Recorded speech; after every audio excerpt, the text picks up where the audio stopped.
पे क्या कर रहे हो? अरे मैडम मुझे बना दो एजुकेशन मिनिस्टर। प्यारी समझ गई।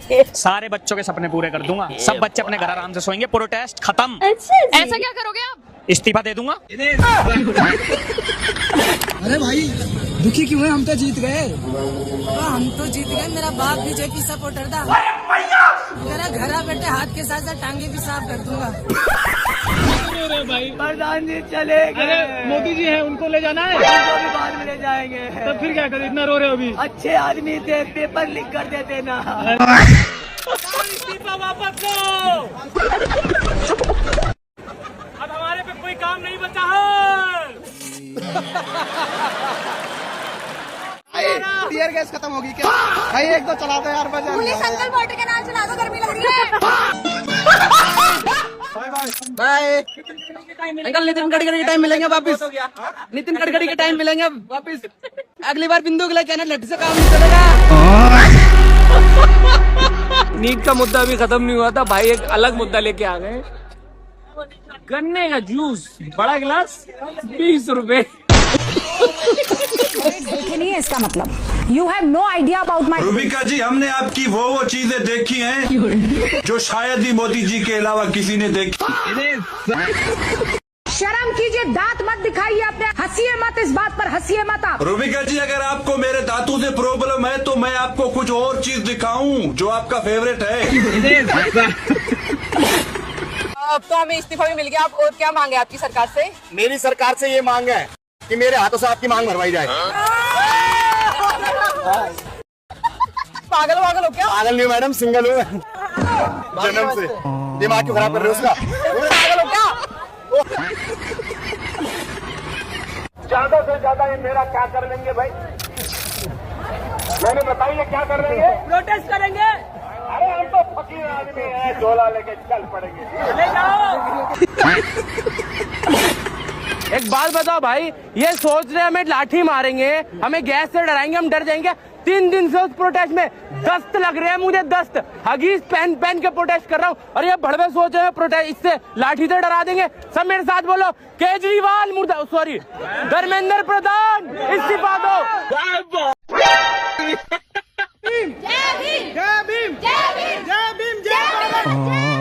शेरावाली माता की, सच्चे दरबार की, कालों की काल महाकाल की।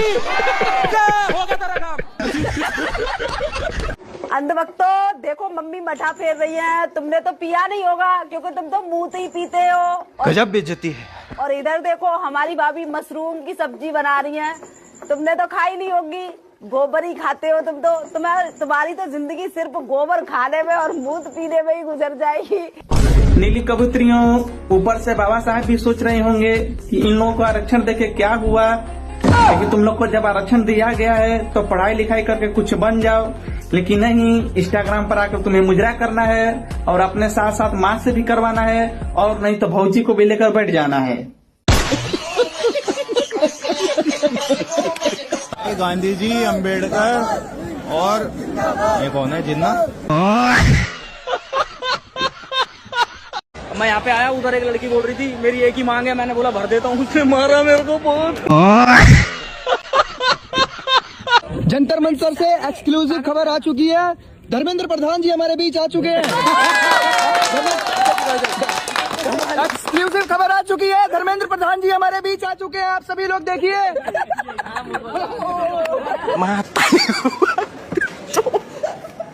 मैं तारीख हूँ भाई। इस देश को अगर कोई बचा सकता है तो वो है मोदी जी। रुको जरा। मोदी जी, आप इस्तीफा दे दो, देश अपने आप बच जाएगा। चाचा, सबसे पहले ये वाली वीडियो देखो आप। अच्छा एक चीज बताना, जब हम भगवान को प्रसाद चढ़ाते हैं तो वो प्रसाद सब में बढ़ता है, लेकिन जब हम भगवान को पैसा चढ़ाते हैं तो वो पैसा हर किसी में क्यों नहीं बढ़ता? अच्छा चाचा, अच्छा क्या कर रहे हो? दीदी ने सही बात तो बोली है। ये बताओ पैसा जा कहाँ रहा है? मोदी की गोदी में। अब्दुल मियाँ, तुम कॉलेज या स्कूल में गए हो तो तुम्हें कुछ पता भी रहे, पढ़े तुम मदरसे में हो। अब बिल्कुल ध्यान से सुनना। राम मंदिर 327 करोड़, शिरडी साईं बाबा मंदिर 2000 करोड़, माता वैष्णो देवी धाम लगभग 2000 करोड़, सबरीमाला मंदिर केरला 3500 करोड़, तिरुपति बालाजी मंदिर लगभग 1500 करोड़। ये सारा पैसा जाता है स्टेट गवर्नमेंट को। इसी पैसे को आरक्षण के रूप में भीख में बांट देती है सरकार। और तो और इसी पैसे से हॉस्पिटल्स बनवाना, यूनिवर्सिटीज बनवाना, हमारे पवित्र मंदिरों के दान का पैसा हमारे ही देश के डेवलपमेंट में काम आता है। इस बात की खुशी है, लेकिन ये सवाल सिर्फ हिंदू मंदिरों के लिए क्यों? अब्दुल मियां, ये सवाल कभी उन मस्जिदों के लिए भी पूछ लिया करो जिनसे लाखों करोड़ों रुपए का रेवेन्यू जनरेट होता है, लेकिन एक भी पैसा देश के डेवलपमेंट के लिए काम नहीं आता। बात रही नीली कबूतरी की, तो तुमने भीम मंदिर बना रखे हैं, उनका पैसा कौन सा स्टेट गवर्नमेंट को जाता है? अब्दुल मियां, अगर बाई चांस हिंदू के लिए सोचने लग गया, अगर हिंदू की दुकान सामान लेने लग गया, तुम्हारी थाली में से निवाला और सिर पे से छत ऐसा गायब हो जाएगा, डायनासोर गायब हो गए। तो भाइयों, इस वीडियो को उन दोगलों को ज्यादा से ज्यादा शेयर मार दो। अगर मुझसे कुछ छूट रहा तो कमेंट में तुम बता के जाओ। जय श्री राम। लो भाई, इंस्टाग्राम की सांसद का थोड़ा सा ज्ञान ले लो। अकबर की 12 बीबी थी, उनमें से 6 तो राजपूत जाति से थी, 3 ब्राह्मण जाति से थी और 3 मुसलमान थी। ये अंधभक्त उसी के ही बीज हैं जो हिंदू राष्ट्र बनाने की बोल रहे हैं ना, जो मुगलों की तलवार से सलवार पहनते थे। अब वही लोग अकबर को जीजा नहीं मानते। बप्पा रावल की भी 16 रानियां थी, जिसमें से कुछ को छोड़कर टोटल की टोटल मुगलों की बेटियां थी। मरने के डर से और बर्बाद होने के डर से संधि के रूप में मुगलों ने अपनी बेटियां तक सौंप दी थी। बाद में उन बेटियों ने डर से और अंदर छुपी हुई जलन और बदले की भावना से कुछ ऐसे बीज पैदा किए जिनको संसद का भी नाम ढंग से नहीं आता है, लेकिन फिर भी इंस्टाग्राम की जबरदस्ती की सांसद बनी हुई है। और इनको ज्ञान और कॉन्फिडेंस इतना है कि अभी अभी 60 किलोमीटर अंदर तक चाइना की सेना को घुसा दिया था जबरदस्ती। अब बताओ, उस 1000 साल पुरानी बात का बदला ये उनका बीज भगवानों को और हिंदुओं को गाली देकर निकाल रही है। बात तो सही है। अरे भाई साहब, मैंने तो ये भी सुना है इसके कसम ने इसको पिछवाड़े पे लात मार के घर से बाहर निकाल दिया हैं? हाँ। ये क्या हो गया? ये क्या सुन रहा हूँ? सही में हम्बा हम्बा रम्बा रम्बा कम्बा कम्बा कहते पूरा देश परिवार है हमारा, देश के लिए सब कुछ त्याग दिया। देश परिवार है तो देश के मुसलमानों को जब गाली बकते हो तब परिवार याद नहीं आता। अभी मजा आएगा ना भिड़ो। जब देश के दलितों को गाली बकते हो तब परिवार याद नहीं आता। या फिर देश के जो हमारे दलित जब मंदिरों में जाते हैं, उन मंदिरों को आप धोते हो तब परिवार याद नहीं आता। आपको परिवार याद आ रहा है तब। और परिवार भी हिंदू परिवार भी नहीं है इनका, जो असल में हिंदू है, जो ब्राह्मण अपने आप को ठाकुर राजपूत जो इनको हिंदू कहते हैं। अगर एक हिंदू इनके खिलाफ खड़ा होकर बोल देना तो बुलडोजर चलवा देंगे, मरवा देंगे उसको। तो हिंदू भी इनका अपना नहीं है, एक्शन में कोई इनका अपना नहीं है। अगर आप बिक रहे हो, इनकी पार्टी में हो और इनके तलवे चाट रहे हो तो ही आप देशभक्त हो। उसके अलावा आप देशद्रोही हो, पाकिस्तानी हो, बाहर से फंडिंग होती है, सब कुछ हो आप। सेल भेज दिया, गेल भेज दिया, भेल भेज दिया, ट्रेन बेच दिया। अच्छा, कांग्रेस के जो भी संस्थान था उस सारे चीज को बेच दिया। ये तो खुदा का कहर है।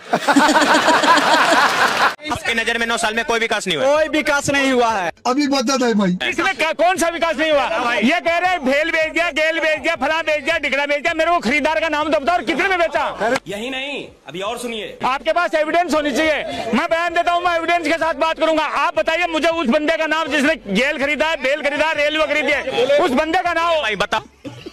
नाम गेल किसने खरीदा? गेल किसने खरीदा? गेल किसने खरीदा? भेल किसने खरीदा? नहीं, आप अभी बेचने की बात कर रहे थे, किसने खरीदा? बेचा ना, बेचा ना। किसने खरीदा? किसने खरीदा? फैक्ट्स क्लियर हैं आपके? फैक्ट्स क्लियर हैं? किसने खरीदा? वो हमको नहीं मालूम है। देखा आपने लापरवाही का नतीजा। ये नहीं हो सकता। वो भेदभाव इतना बढ़ गया है इंसान में, मोदी जी की वजह से हुआ है। जी मोदी जी की बिल्कुल वजह से हो रहा है। अच्छा, और हिंदू को अपनी तरफ खींच रहे, इसी मारे भेदभाव कर रहे हैं जी। तो गया बेटे। राशन में तो नहीं है जात पात, गैस की सिलेंडर में तो जात पात नहीं है, लेटरिन मिला उसमें जात पात नहीं है, बढ़िया सड़कें बनी है उसमें जात पात नहीं है। तो फिर कहाँ पर है हिंदू और मुसलमान? समझ नहीं है इनको। टीन के चश्मा से पढ़ाया गया है ना, उससे निकल जाएंगे, ठीक हो जाएंगे।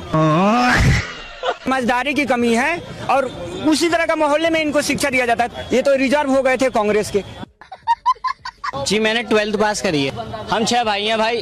हमारे देश में सबसे ज्यादा भुखमरी जी, बेरोजगारी इतनी बढ़ गई है, भुखमरी बढ़ गई है जी।